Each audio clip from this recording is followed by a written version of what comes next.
enlighten, empower.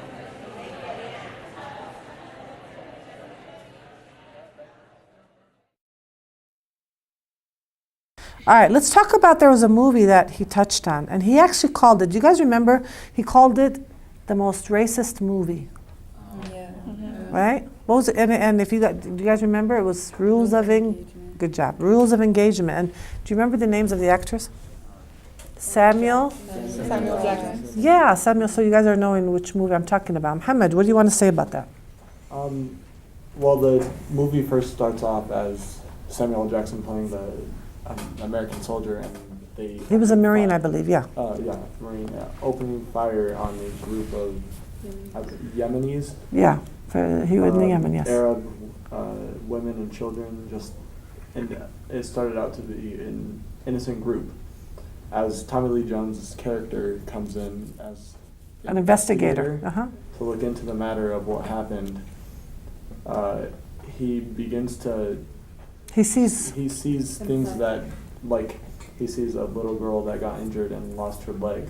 Right. She was walking around on crutches, and just that begins to make him sympathize for. So the audience at that point is sympathizing somewhat with the little girl, right? Okay, so take us through what happens. She leads him to a hospital full of casualties, and people that got injured. Right. And the audience at that point is sympathizing a lot, saying, oh gosh, the American Marine opened on a group of innocents. Right. As the movie goes on, Tommy Lee Jones's character, what does he see? He sees that he sees a little under the bed. What does he see? Under the bed, he sees a tape, and that tape shows or gives evidence that. So just that, I don't mean to cut you off, but at that point he starts feeling bad, right? He starts feeling bad. He's very sympathetic.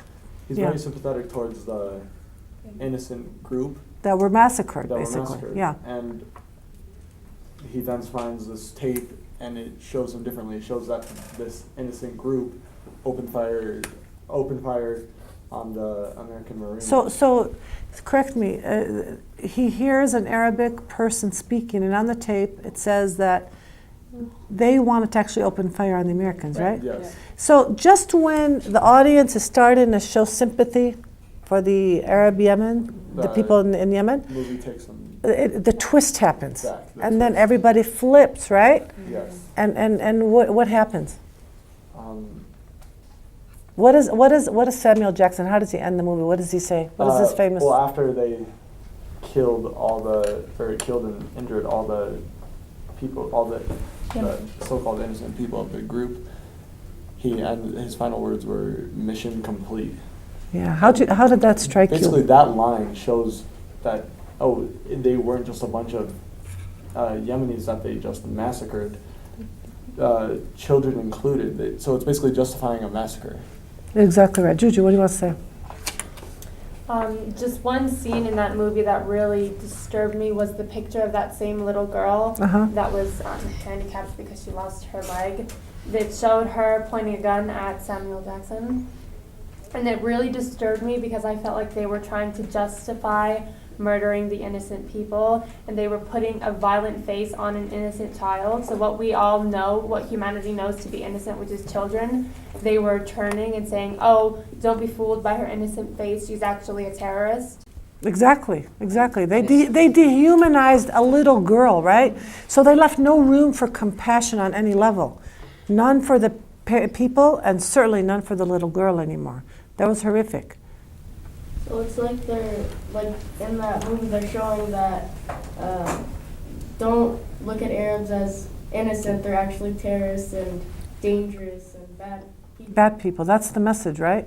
That's sad. Yes, Sai. Like, to the viewers that were watching that movie, they were looking at it like, oh, they made them look innocent, and then they find out that none of them are innocent. So That's right. It's like showing like even the little kids weren't innocent. That's exactly right. So if there's no innocence in kids, what's left, right?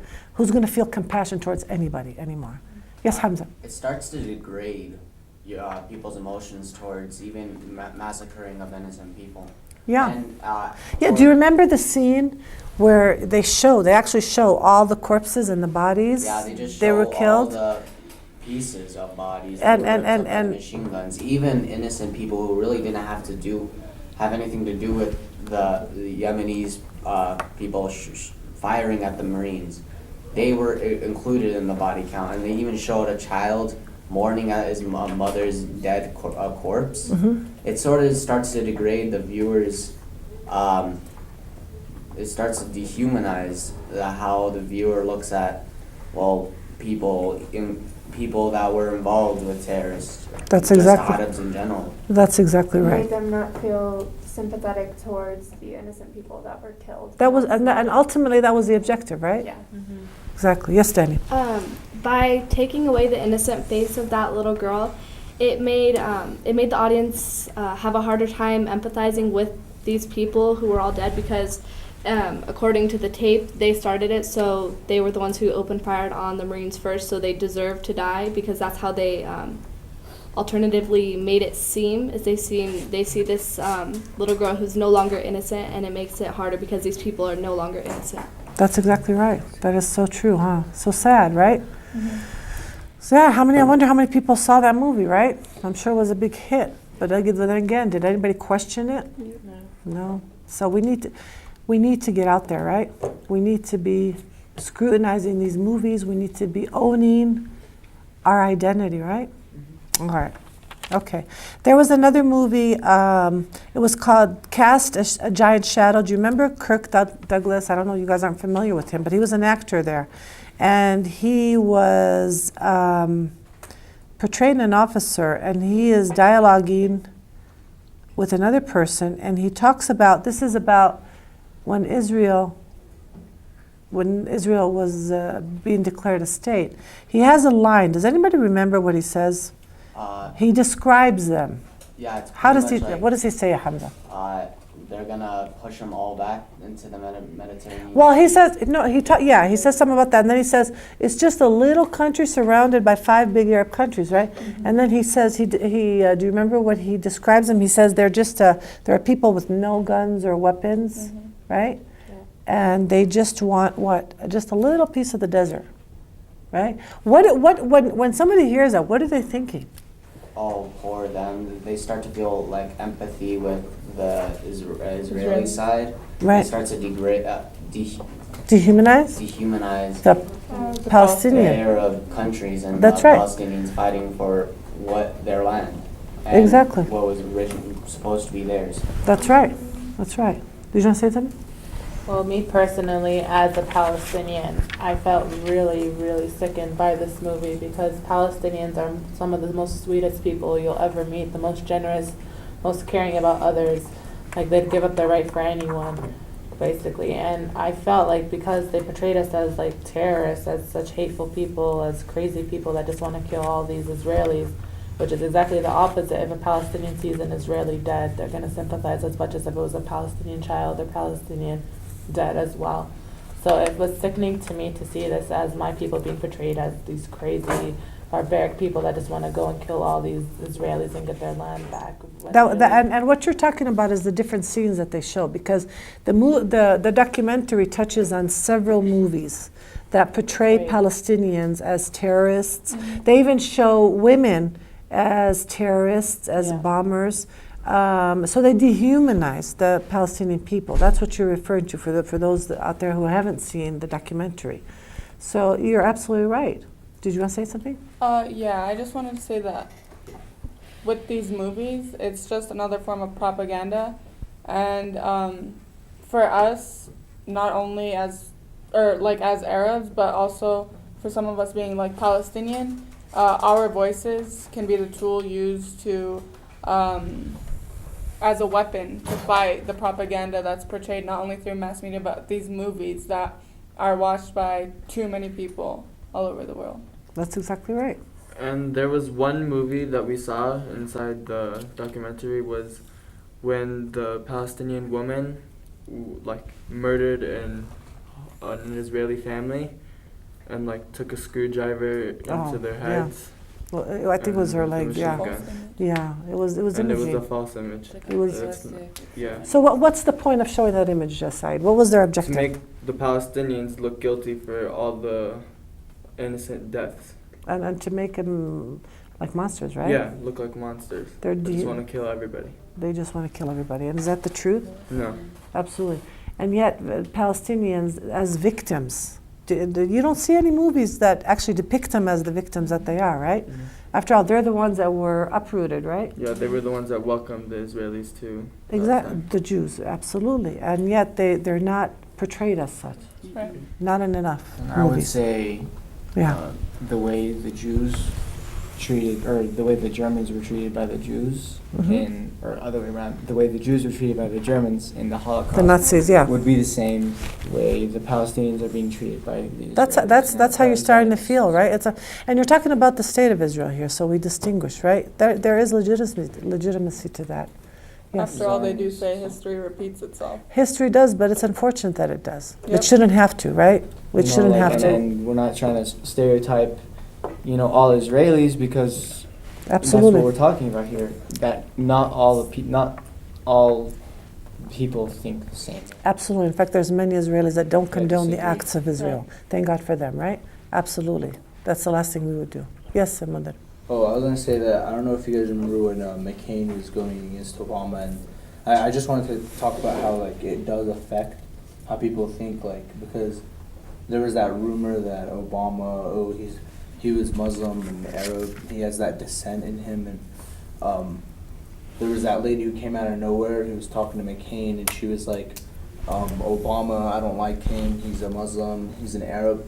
And then automatically everyone in the room, even McCain, is just like, oh, no, don't think that way, he's not like that, he's not a bad person. It's like, but why are they a bad person? It's like they kind of shadowed that part. They overshadowed it. Yeah. So, go ahead, Joanne. No, I was just gonna say that McCain was like, he is not a Muslim. Obama is a very nice guy. I know. Yeah, Can you believe we're he not- said that?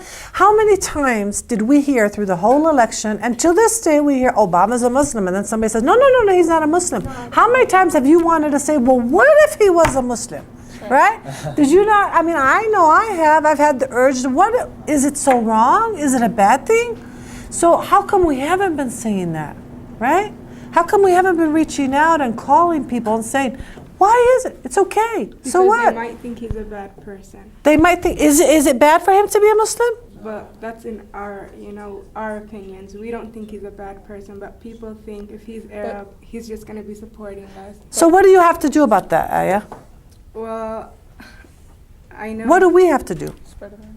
Yeah, well, tell everybody there's nothing wrong with that. We Exactly. really aren't that bad of a people. Exactly, right? We have to let them know, right? I think an analogy to be made is how people back then, when it came to racism towards black people, they could say the N-word so comfortably, and they were comfortable in calling these black people these stereotypes because they'd been stereotyped that way through, and back then there wasn't media, so just through centuries and centuries of being portrayed that way, and And it's now wrong. they're just It's wrong to uncomfortable. stereotype anybody, right? Yeah, and now they're Yeah. just uncomfortable, and I think what we have to do is, because they're comfortable now, people are comfortable in calling Arabs terrorists. I think what we have to do is make it an uncomfortable thing, and make it into something that's not right, and just because it's been backed up for such a long time, it should end. Doesn't make it right. So if somebody said, well, Obama's Jewish or Obama's Catholic and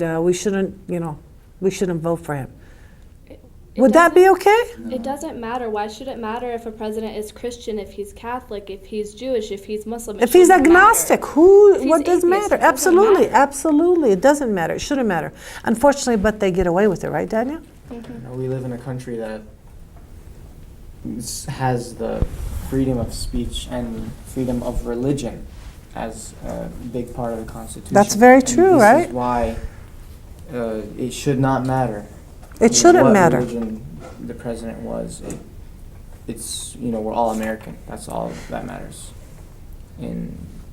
As of terms of the president. Sure, exactly, absolutely. And I want to throw something in. I heard Yeah, a few years back. sure. When he was first being elected as president, Obama. Right. I'm not sure if these were the words exactly, but I believe I heard something like, is Obama a Muslim? And someone said, no, he's a good person. How does that when make I you heard feel? When I heard that, I was, it hurts. It hurts, of Honestly. course it hurts. It hurts because what are you guys raised to be? What does every one of your parents raise you guys to be? Good? Good people. So when you hear that, that hurts you. I can only imagine. I feel that way too, right? So what do we need to do? Educate. Educate, enlighten, and empower. We got to get out there. We got to get our voices out there. Yes, Siri. Actually, while we're on this topic, the whole McCain and Obama situation, that came up in my sociology class, and some kids who were brainwashed by the media and stuff actually came up and said, I never met a good Arab person, I've never seen them, so yeah, like what Obama said, what McCain said was correct, like Obama's a good person, he can't be Arab. So I actually had to raise my hand and stick up for myself, speaking as an Good Arab, for you. saying that no, just like you, I am, like we're one and the same, whatever you do, I can do, like I open the door for people, I say thank you, I greet people with hello, like I do good things, I help elderly when I We're see them. human. We're human. We're like, one human, and the right? same. I may make mistakes, you may make mistakes, but that doesn't make me a bad person or you a bad person. Like we're one and the same. And one thing that I actually found interesting in the movie was how Dr. Shaheen said that politics and I don't remember the exact quote, but he said that the politics and Hollywood share the same DNA, and I feel that when are sprung from the same DNA, I feel that when the politics say that the Arabs are this way, or the Palestinians are side with Israel, and the Palestinians are the bad people, that Hollywood automatically has to portray that as what the politics are saying. So they portray Palestinians as the bad people and Arabs as the bad. That's very important. We're going to discuss that in a moment. Amira, what do you have to say? I just wanted to say that, like Joad said, you have freedom of speech, but like we also have to speak ethically. So some people just use that like amendment to speak like First Amendment, yeah, yes. freedom They of abuse speech. it. Yeah, they abuse it. for sure. Absolutely. Like, that's a great point. Yeah. That's right. They abuse it, right? Yeah. What do they what do they do? How do they abuse it? I mean, they just like, okay, freedom of speech. Like, if you're Muslim, anybody walking by, they like yell at them whatever they want. But I think that like, I know it hurts at first, but it just again like that's what we're doing now. It's just spreading the word, spreading awareness. In a constructive, in a positive manner, right? Exactly, and ethically. Ethically, that's a very good, important point. Thank you for sharing that, because a lot of people abuse that privilege, right? Did anybody else want to say anything else? So let's move on. Serene touched on an important part, okay? So Dr. Shaheen brings up Jack Valenti. Do you guys remember who he was? Yeah. He was what? The president of the motion picture industry, right?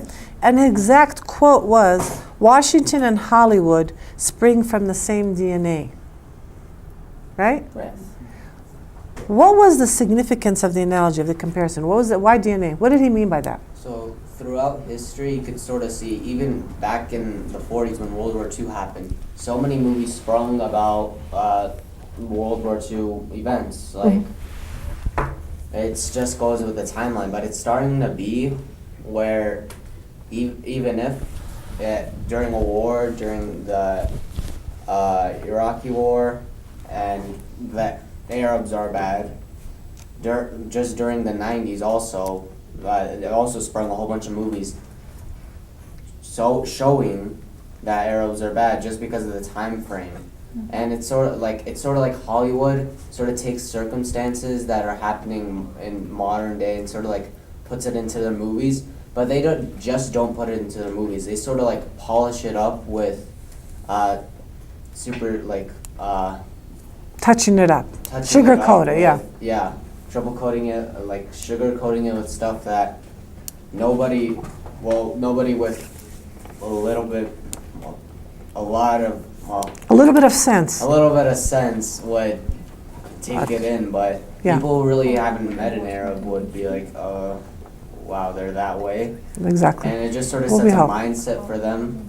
Yeah. And a misconception, right?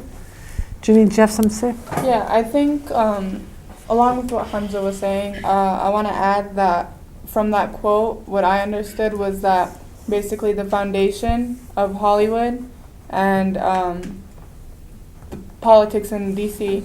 What they're built on is just one and the same. And to add to that is they feed off of each other. So the propaganda that is portrayed through media and news is also represented through through movies and vice versa. That's exactly right. It's sort of like a symbiotic relationship, right? Mm-hmm. That's important because, do you want to say something? Go ahead, sorry. It's sort of off topic, but like in the movie we watched, Real Bad Arabs, Mm-hmm. There was a comedian, his name was Ahmed, and he made a joke about how when the Americans go to an airport, they only take like an hour, but when Arabs or Muslims go to an airport, they take like 2 months. That's right? We laugh at it, but it's very sad, right? We should be crying, actually. But yeah, that's exactly right. Why is that? Because of security. I think it goes They back pose- to the stereotyping issue. They stereotype and then they pose a threat, right? I mean, I don't think it's random that I get randomly selected. Isn't it funny how everyone, we're all, it's not, that's a great, you are always randomly selected, I get yeah. randomly selected. That's, what are the odds of that, right? My uncle told the guy one time, he was like, oh, randomly selected. Again? I should be so lucky, right? That's true. Taysin, what do you have to say? Well, I just have to agree with them. Like, ever since 9/11, there's always been this like random selections, but honestly, it's basically racial profiling. It is. If you have a name that is Middle Eastern or your ethnicity is Middle Eastern or Arab, they basically think that you're up to something illegal, so they definitely check you more thoroughly than those who are not Arab. So like usually whenever we go to airports, we have to go a lot earlier than most people would, and we always get patted down and have our bags really checked thoroughly. Sure. That's very true. It's going off of what Taysir said. It's not just about if someone has a Middle Eastern name. If they look Middle Eastern or Arab, if they even the slightest hint, they're gonna get checked. It's not necessarily always random, because if they think that someone is Middle Eastern or Arab, they're gonna have on their high alerts, because that's what, once again, that stereotyping, they believe a couple Arabs did some bad things and the whole race has to be regarded more carefully. Exactly, because they're all in it, right? They're all criminals. It's kind of funny because before, when I wore the hijab, I don't really have like the Arab name. Like my name is Serene in English. So when I used to go before the hijab, I used to go through security like any normal person would. But now since I wear the hijab and they realize that I am an Arab, Step aside, pat down your head, and I'm gonna pat it after you. But it's all randomly, right? Randomly. And I was like, okay. Well, what are you going to do? In the end, though, security matters, right? So we have no issues with security. So if it means to make our lives more secure, we're all for it. It's just racial profiling, it hurts, right? So it shouldn't be that they just pick on Arabs or Middle Easterners, because many terrorist acts have been committed by non-Muslims and non-Arabs, right? And so that's what everybody needs to keep in mind. So that's what we have an issue with, racial profiling, not security. We're all about security, right? Because I want to know the plane I'm boarding is totally secure, and I'm sure each and every one of you want that too. Now, go ahead, Hamza. So the media is sort of like using Hollywood movies as its propaganda, just to sort of spread this word that Arabs are terrorists, or in network, Arabs are really rich and they're gonna buy us all out. Like we'll have nowhere else to go because the Arabs are gonna pretty much own everything. They're gonna usurp everything, exactly. Exactly. Yeah. And which movies, refresh my memory, guys, which movies was it where there was two lines that stood in my mind? One was a guy comes down from the airplane and he says, "How's London?" And he says, what was his response? Full of Arabs. And how did they get away with that? What if he would have said full of blacks, or full of Hispanics, or full of Jews? What reaction would have taken place? A public outrage. Exactly. What is this movie saying? Exactly, and yet none of us do we recall hearing an outrage? I don't. Yet there should have been, right? And it shouldn't have been with any any race mentioned. That kind of line is needless. It's pointless, right?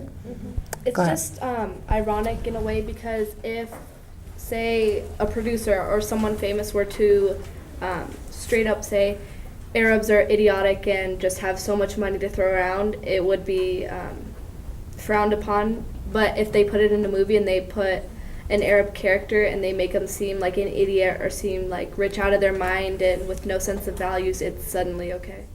That's exactly right. And that's not okay, right? And I That's guess definitely why not okay. everyone or no one, you know, did anything or said anything after they said, you know, after he said full of Arabs, because they view Arabs as different people. They view them as Like almost they're not human, right? lower, Subhuman. like lower class or Subhuman. Subhuman. Exactly. less than human, basically. Yeah, exactly. And they're continuously perpetuating that image, negative image, right? We're fed up, right?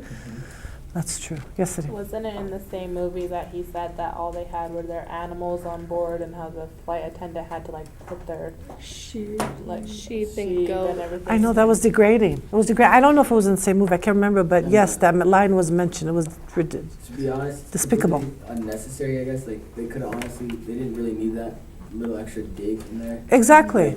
Like, I remember in the movie, in the other movie, a friend meets the protagonist, his other friend, well, he was kind of helping him get his bags and asked him how the flight was. Right. And he told us how all these Arabs had their chickens and goats and cows and if I'm not mistaken, I'm pretty sure I don't have any of those animals.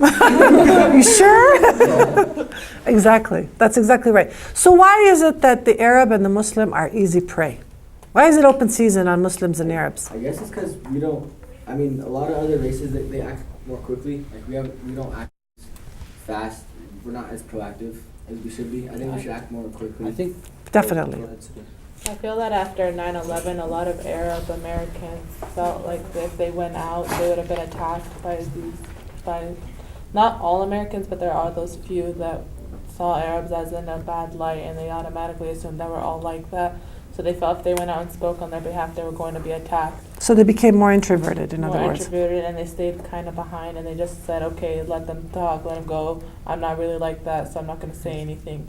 But now that since it's getting to the point to where we can't take it anymore, and they're using us in every movie possible in every way that they can, and just showing us as people that we really aren't, I feel that this generation is getting fed up with it, and we're trying to do something, and we're going to do something about it. Though, 9/11 did affect it, but I also think that pre 9/11, like the fact that people were comfortable in calling them, calling us terrorists that long. Yeah. Because, like we said, pre 9/11, there's really there was excuses, but not as much, and we were still portrayed as these bad people. That's a good point. So 9/11 actually exacerbated things, right? What's obvious. But prior to 9/11, this existed, and for many reasons, and Taysir hit on it. We allowed them, because we don't speak up, because we're the silent minority, right? And really, the general part of the world, people just try to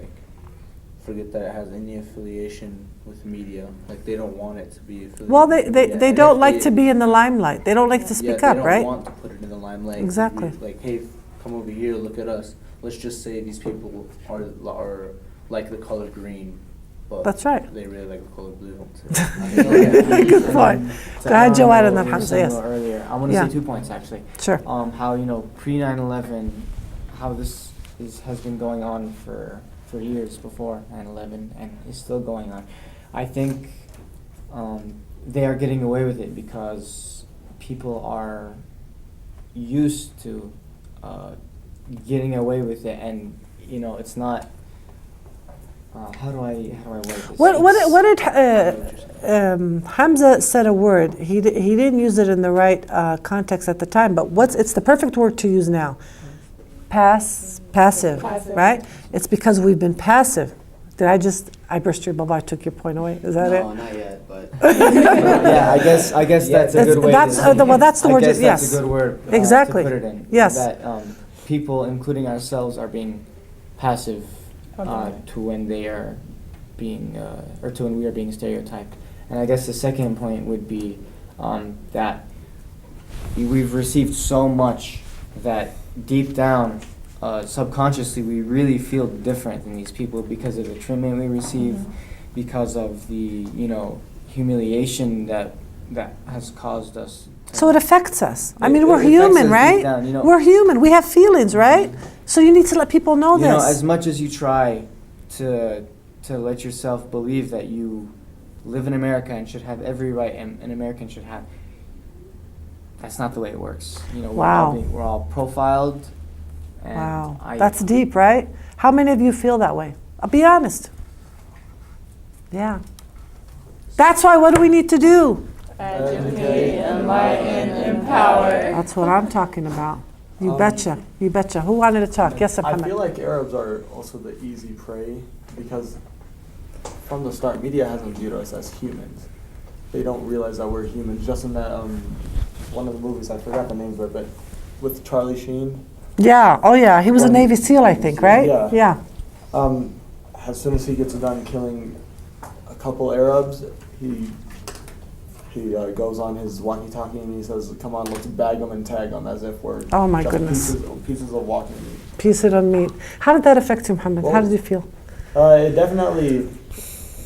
definitely opened my eyes as to, wow, we really aren't viewed as humans. That's right.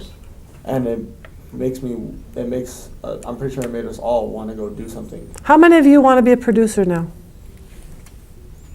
How many of you want to be a writer or a director Just to change, or a journalist? Just to change the way, that people think. And That's right. make different. Because who's the power? The power lies in the hands of who? The media. Of the people that get the word out, right? Yeah. So whoever's getting the word out is the powerful one. So this is why you, in turn, have to be getting the word out. In any which way, you can be a doctor and get the word out. You can be a teacher and get the word out. You can be an engineer and get the word out. There is no limits. You are not limited by any means. People can be journalists and be doctors at the same time. There's so much potential. Your potential, I mean, you won't even be able to tap your full potential. You guys are so extraordinary. So you got to do it, and you have to pursue this avenue and this way of thinking, right, Ghada? What are we, Ghada? What are we? What kind of people are we? Human beings. We're human beings. Do we have feelings? Are we human beings that wish evil upon other people? No. Absolutely not, right? You looked at me even funny, like, what is that? Of course not. It was foreign to you even to think that way, right? So we want to spread the truth, and we need to get it out there. It starts with every one of you. Yes, I Amjad. want to bring another point about Arabs being the bad guy or bad person. One phrase is like the suicide bombers. Yeah, there was. They just like wanna, and in the movie, I forgot what it was. Is it Paradise Now, I think, is the one you're referring to? Yeah, and Yeah. there were two guys. They were like suicide bombers, had Yeah. bombs attached to them. Right. And then like they got separated on the Israel Border. border. Yeah. And then like there's this woman who sees the guy, one of them, with the bomb, and she's like talking some sense into him, and then the two guys who were separated, like they met each other again, and then the guy who was talked to by the girl, like he was talking to his friend and like saying, "What are you doing? Stop! We don't have to do this." That's right. So that's a productive film. Do you think that's a good film? That's a productive film? Yeah.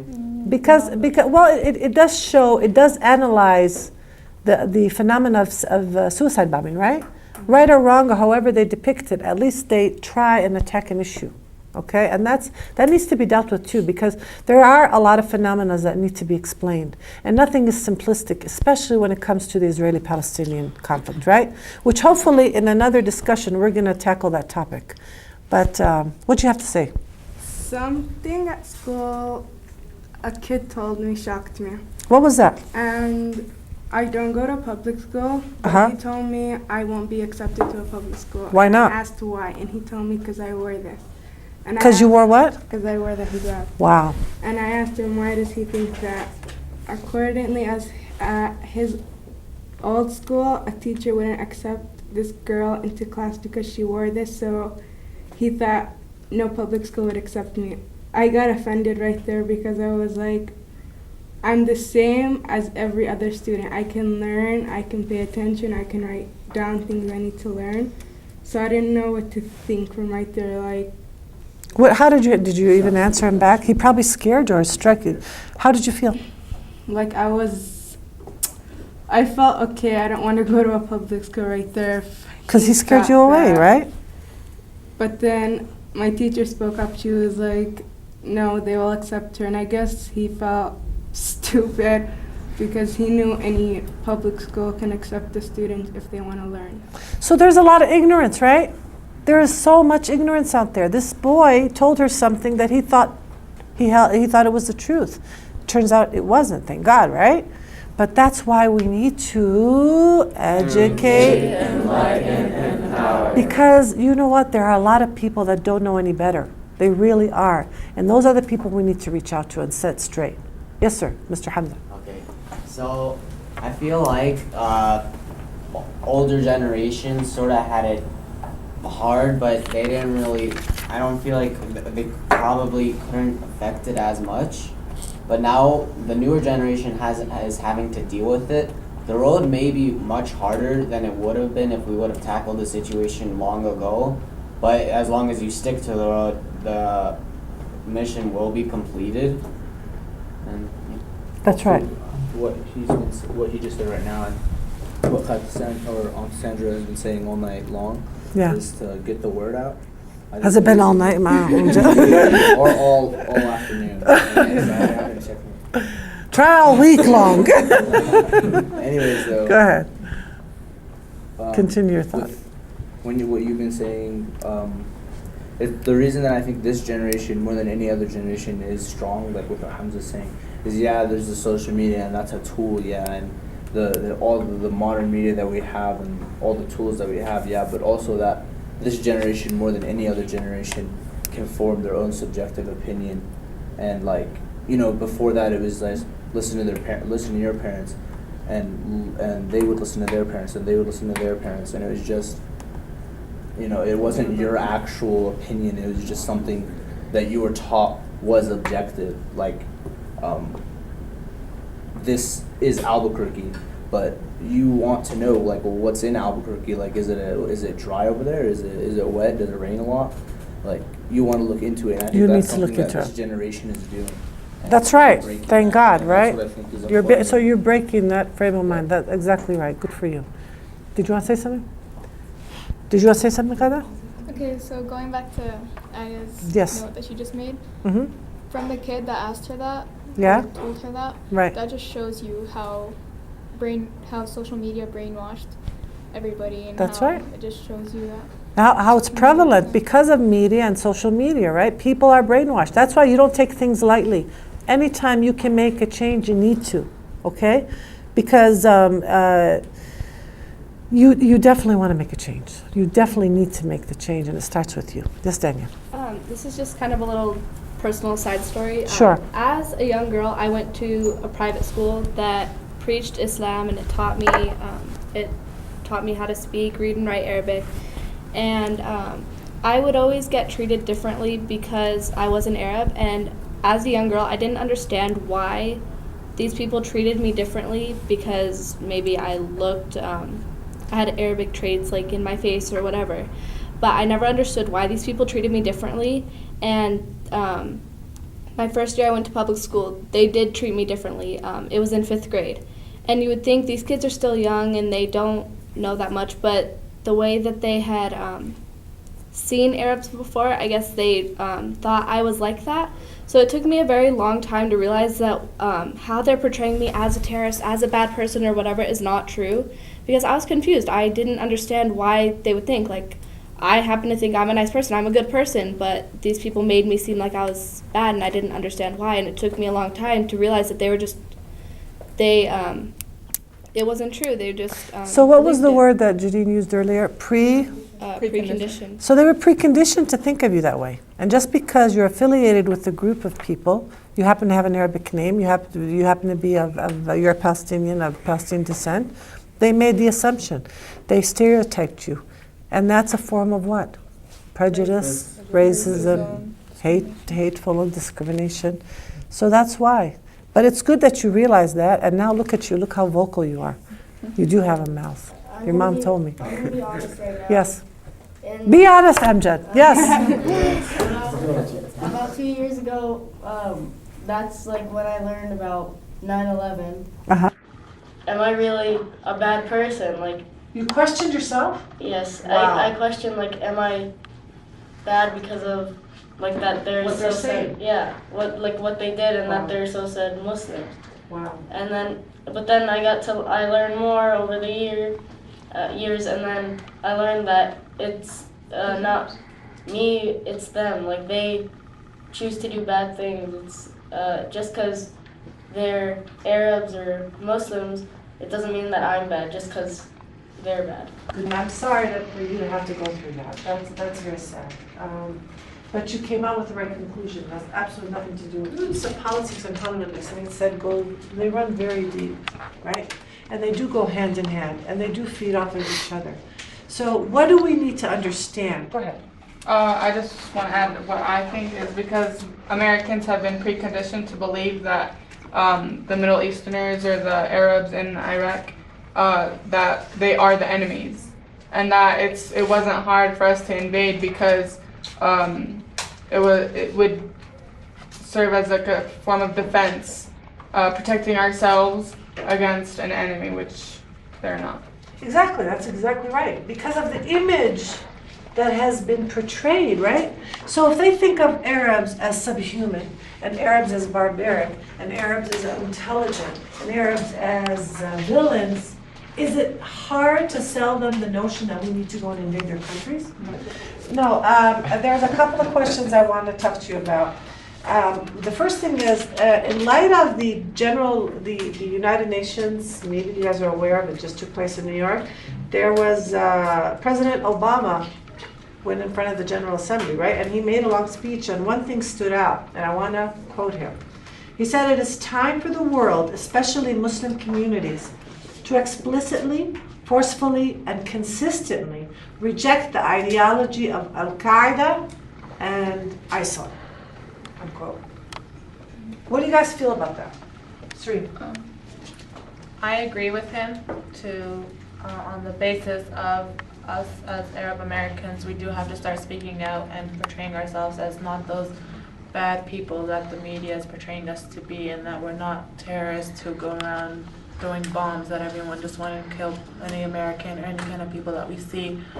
I feel that we do need to start speaking up, and that's why I made this organization, and I'm bringing these kids together to start voicing their opinions and to be able to come up and be proud of who they are and to say that, yes, I'm an Arab and I'm not this way, and I'm proud of it. So I agree with Mr. Obama on the fact that we do need to start speaking up and spreading awareness of who we really are.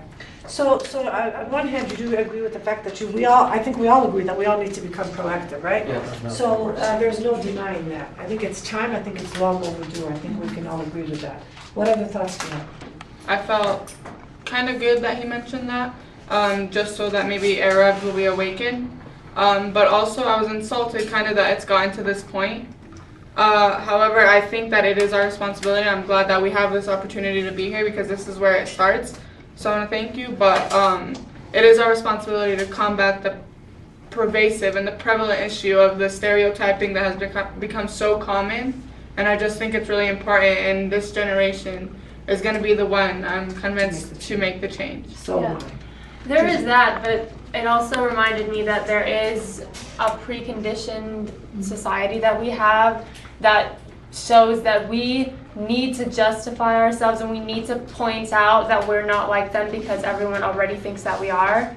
And it just showed the stereotypes that obviously are untrue and really hurt Arab Americans. That's very true. So with that, how did the Black African Americans and the Chinese and everyone, how did they stop their stereotypes? They stopped it by speaking up and showing the people that they're not that way. And they're still stepping up. Yeah, I don't they're think still anybody, stepping up. I don't think anybody's free and clear from stereotyping. Of course not, unfortunately. but they're Yeah. not.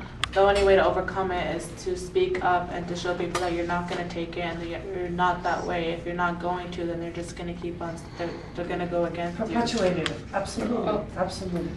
Yes. Also, I think like we've been silent for too long, and that's why it's gotten this far. But like you guys said, it's not only that we have to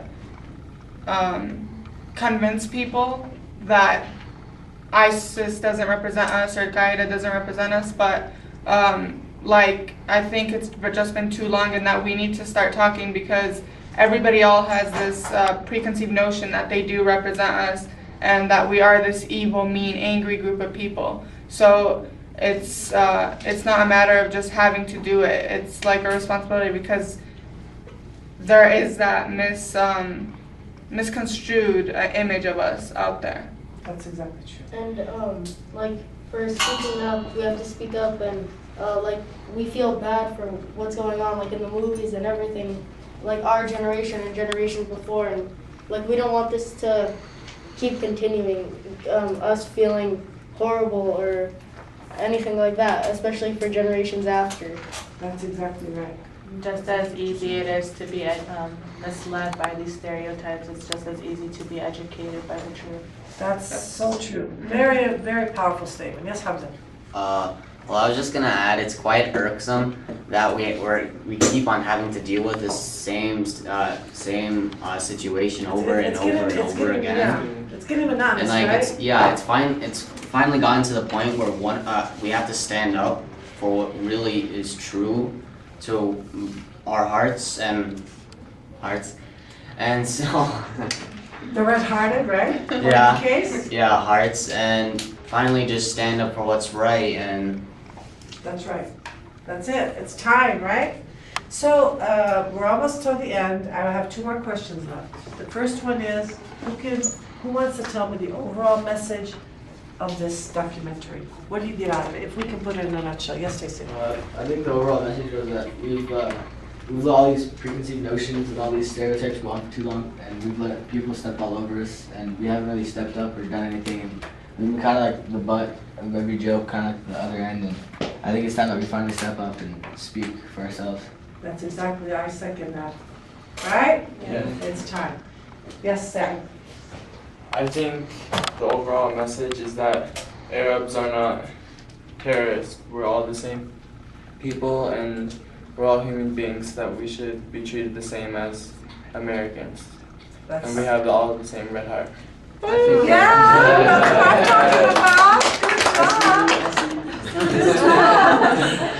That was impromptu, total. Listening. The overall, what I believe after having this meeting with all these kids, that the overall message is to just stop stereotypes and racism to any group of people, not just Arabs, to black children, to Chinese children, to any people of the world that go through stereotypes, because it's not fair to have any child or any adult's feelings hurt, or to not be able to go out in the world and feel safe and feel that you're not going to have to deal with people that are not educated as to who you truly are. And I feel that through this meeting we're showing people that they should be proud of who they are, and that yes, we all look different, but we all have the same heart. And we're also showing people that we're no different than Arabs are no different than Americans or Hispanics or Chinese or any other race. We're not different.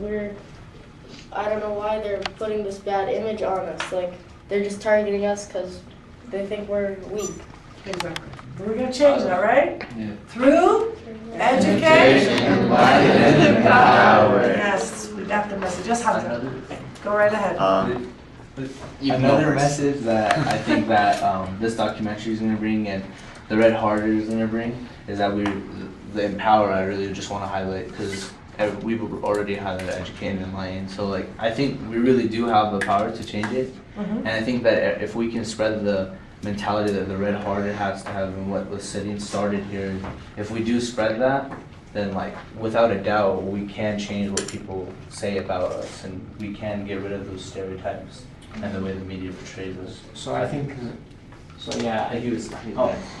Okay, so I sort of feel like the whole purpose of the documentary that was shown to us is to sort of start the first wave, the new generation, to finally like stand up for what's right in all sorts of cultures, to create a safe haven for all generations, today and tomorrow, in which they really don't have to deal with this sort of stuff and just live a happy and peaceful life.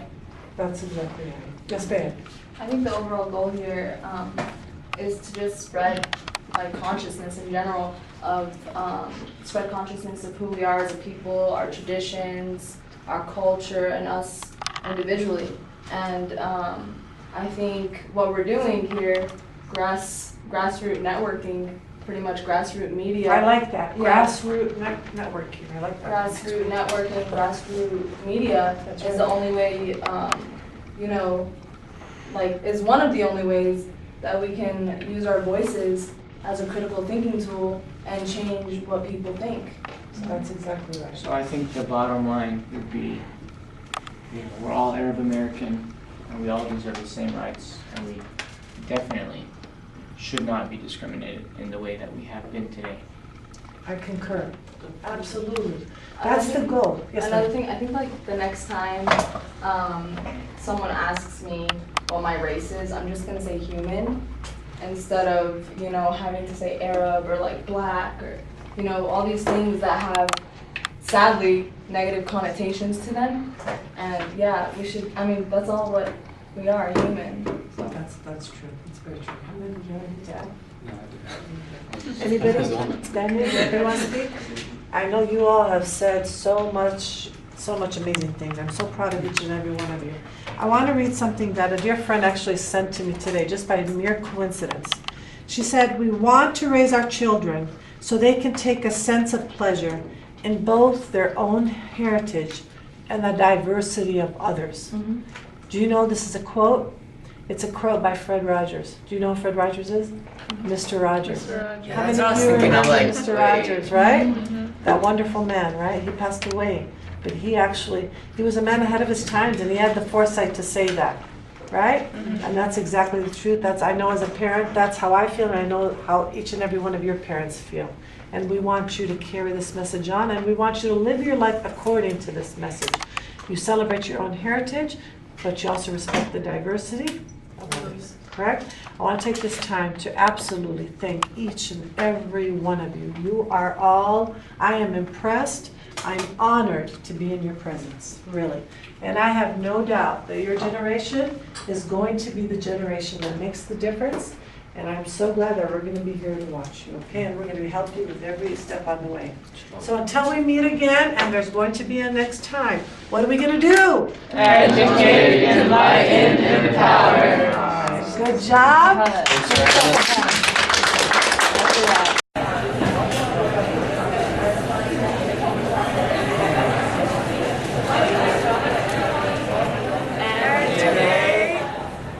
Enlighten, empower.